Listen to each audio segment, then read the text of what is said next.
Hi, this is Amanda, and this is Koren Family Farm, a tour of our garden.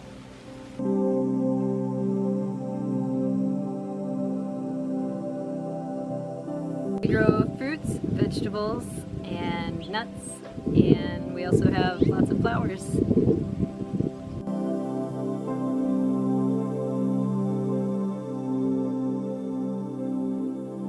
To start it off, we're going to look at our kale, which is something that loves to grow, therefore you should love to eat it.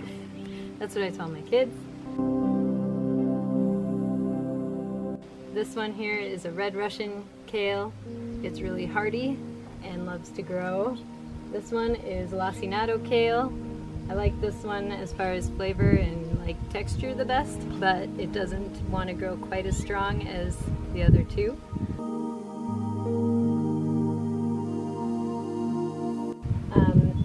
Back further, on this side, over here is blue dwarf curly kale, and that one is new to us this year, but it seems to do really well being brought back and forth to market. It stays nice and curly and crisp, whereas the others sometimes can wilt if we aren't careful. So this has become a new market favorite and also a voiced favorite of my son. This here is an heirloom ground cherry. So when these are ready, these are the ground cherries here. When they're ready, they should drop from the plant itself, and that's how we know that they're good to go. This is new to us this year, so we're experimenting, and I'm not sure exactly how the flavor will be yet.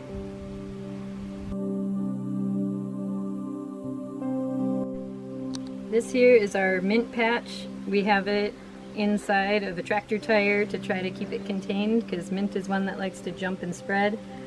We seem to have tamed it pretty well by having random asparagus we thought we moved that decided to stay housed here, as well as comfrey that turns out can be stronger than mint as far as what it takes over. So I get a little hesitant to share some of our garden because honestly I can't keep up with weeding it quite as much as it needs. But this is the reality of 7 kids and a really large garden.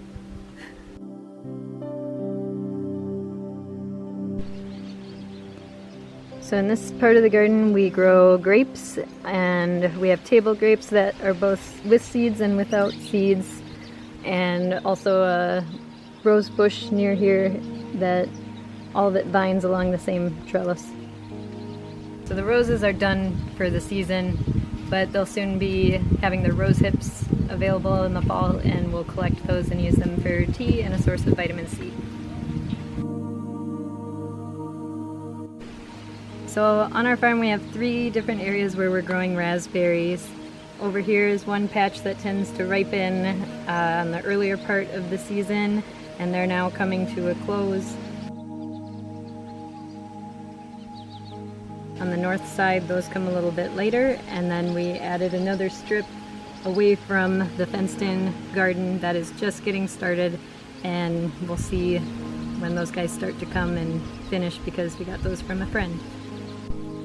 So guess where our blueberries are? We have planted and replanted blueberries many times over. Whether I weed them or not, they seem to not like growing here. Therefore, we're not going to put any more effort into it, really. We switched over to honeyberries, which we'll see later. But the blueberry is here, and they're really finicky about their soil and the pH and acidity, all those things. And we ain't got time for that, so.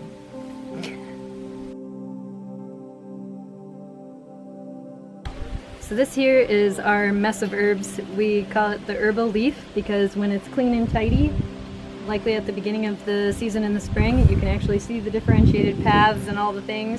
By this time of the season, everything loves to grow into each other and it starts to get a little chaotic. But this mess of herbs has lots of different things in it. So in the front row, we have chives, which is just regular chives. Right behind them, where it's kind of growing into them, that's our hyssop. One of our spots of hyssop. Behind that, well, there's a random onion growing in there. We're all about letting the opportunists come in and grow where they want to grow.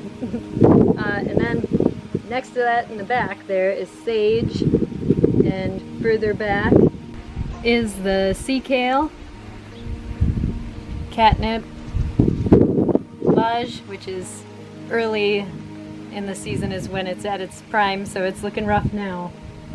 Further back we have wormwood, which gets really tall. Some people use it as an ornamental, but it also has medicinal and purposes. We put it in our bug spray too to repel some of the mosquitoes and such. That's the tall, whiter looking stuff in the back.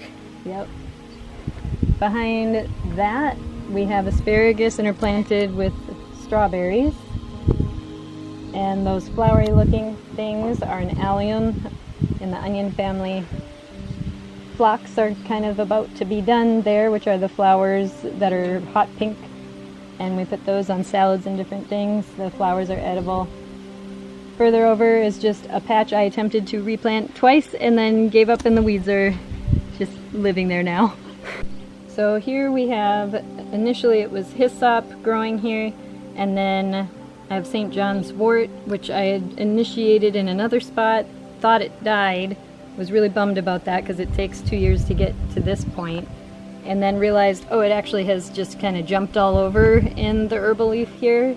So as far as hyssop versus St. John's wort, I have a preference for St. John's wort, so I kind of have let it do its thing, and I'm letting the hyssop do its own thing. They're battling it out.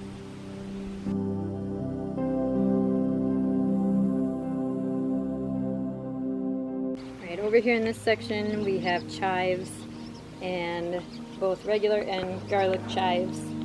The garlic chives are a little bit more of a flat leaf than the regular chives, which are more cylindrical.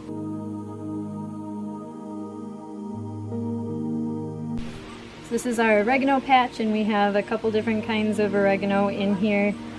This one we like to dry and put into the breads that we make and bring to market. It's going to seed, flower and seed at this point. We have violets that we let grow. They kind of took off on their own, but we use those as well for jellies and for making our salves and different things, and so we've allowed those to thrive and grow next to our oregano. Well, thank you for watching and taking the first part of our tour in the garden here at Koren Family Farm.